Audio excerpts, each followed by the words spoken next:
तो राजस्थान कांग्रेस में गहलोत और पायलट के मनमुटाव का पटाक्षेप हो गया है। सचिन पायलट ने कहा कि भविष्य में क्या होगा मुझे नहीं पता। कांग्रेस के मेरे बहुत से साथियों ने बहुत सी बातें कही हैं।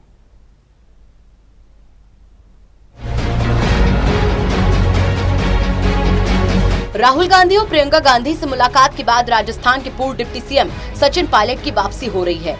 उन्होंने कहा कि भविष्य में क्या मिलेगा, क्या करना है, ये पार्टी को तय करना है। सचिन पायलट ने कहा कि मुद्दों पर मतभेद हो सकता है और होना भी चाहिए। मैं सबसे बात करता हूं।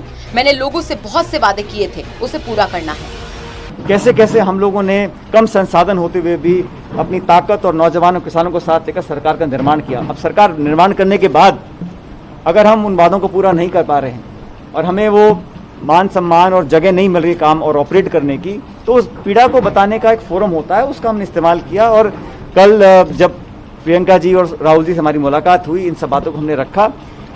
इसके अलावा कुछ और इश्यूज थे, उन सबको उन्होंने बहुत ध्यानपूर्वक सुना और मुझे आश्वस्त किया है कि एक रोड मैप तैयार किया जा रहा है। समयबद्ध तरीके से इन सभी इश्यूज को टेकअप कर इसका निराकरण किया जाएगा, ताकि हम पब्लिक के सामने दोबारा जब 3 साल के बाद जाएं तो दोबारा मैंडेट हासिल कर सकें।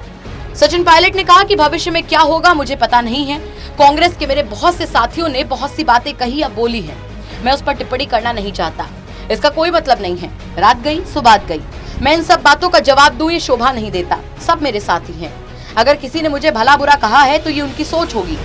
राजस्थान के सियासी खींचतान और बीजेपी की भूमिका के सवाल पर पायलट ने कहा कि जो विपक्षी पार्टी है वो मौके का फायदा उठाएं। ऐसा सोचना गलत है, लेकिन हम शुरू से बोल रहे हैं कि हम पार्टी के अंदर रहकर मामलों को उठाएंगे। हम कांग्रेसी हैं। विधायकों ने भी कहा कि वो अपनी बात रखना चाहते हैं, लेकिन इस बीच विपक्षी पार्टी ने ऐसे काम किए होंगे कि फायदा कैसे लिया जाए। पायलट ने पद के लालच के आरोपों से भी साफ इनकार किया। फिर से डिप्टी सीएम बनने के सवाल पर पायलट ने कहा कि पार्टी ने पिछले 20 सालों में जो भी दायित्व दिया है मैंने उसे पूरी निष्ठा और ईमानदारी से निभाया है। पद हो या ना हो, प्रदेश की जनता के प्रति अपनी जिम्मेदारी का निर्वाह करता रहूंगा।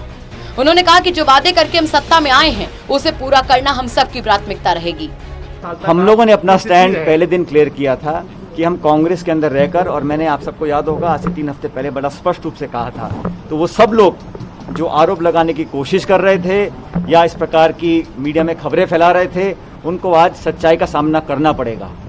और मैंने अपनी राजनीति में हमेशा सच्चाई और सिद्धांत का सहारा लिया है, और आज भी कोई पद की लालसा नहीं है। पद आते हैं चले जाते हैं, लेकिन पब्लिक का कॉन्फिडेंस, लोगों की दुआएं और जो विश्वास हमने कायम किया है वो टूट रहे, इस दिशा में हम लोगों को काम। सचिन पायलट ने कहा कि जब हम अपनी बात रखने के लिए दिल्ली आए तो हमारे खिलाफ बहुत से एक्शन लिए गए। लगातार मामला बढ़ता गया। सुलह की कोई गुंजाइश नहीं दिख रही थी, क्योंकि हमने सैद्धांतिक मुद्दा उठाया और व्यक्तिगत हमले हुए। लेकिन हमने पहले ही दिन ये बात कही थी कि हम किसी दल में नहीं जा रहे। हम अपनी पार्टी में रहकर अपनी बात रखेंगे। आलाकमान की तरफ से सवालों के समाधान किए जाने के प्रश्न पर सचिन पायलट ने कहा कि राजस्थान में मैं पिछले 1.5 साल से सरकार का हिस्सा रहा और उप मुख्यमंत्री के रूप में काम भी किया, लेकिन मैंने कभी भी राजनीति को व्यक्तिगत नहीं बनाया। मुख्यमंत्री जी मुझसे बड़े हैं और उनके प्रति सम्मान है, लेकिन अगर वादों के मुताबिक काम नहीं हुआ तो उसकी बात उठाना जरूरी था। इसीलिए दिल्ली आए कि आलाकमान के सामने मुद्दों को रखा जाए। तरुण कालरा, टोटल न्यूज, दिल्ली।